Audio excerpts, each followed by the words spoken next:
7 octobre 2023. Des groupes armés palestiniens passent la frontière entre Gaza et Israël. Ils vont perpétrer la pire attaque jamais commise contre des civils israéliens. 9 mois plus tard, l'ONG Human Rights Watch publie un rapport sur ces attentats avec un constat sans appel. Des centaines de crimes de guerre ont été commis ce jour-là. Fondée sur une enquête extrêmement fouillée, cette étude se concentre sur les violations du droit international humanitaire. À la clé, un sombre inventaire des crimes commis par les groupes armés palestiniens ce jour-là. Attaques délibérées et aveugles contre des civils et des biens civils, meurtres intentionnels de personnes détenues, traitements cruels et inhumains, violences sexuelles et sexistes, mutilations et vols de dépouilles, mais aussi utilisation de boucliers humains ainsi que des actes de pillage et de saccage.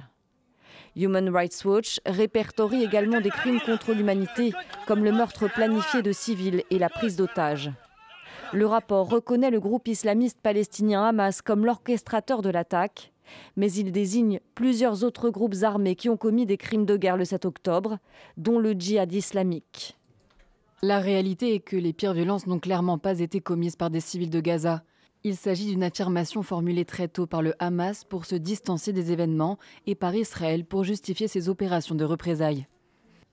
Human Rights Watch affirme dans son rapport que plus de 815 civils ont été tués durant cette attaque. Selon les données israéliennes, elle aurait entraîné la mort de 1195 personnes. Sur les 251 enlevés ce jour-là, 116 sont toujours retenus à Gaza, dont 42 ont été déclarées mortes par l'armée israélienne. Les représailles d'Israël à Gaza, qui a juré d'anéantir le Hamas, auraient quant à elles fait plus de 38 700 morts jusqu'à présent, en majorité des civils palestiniens. Un bilan sous-estimé selon les ONG sur place.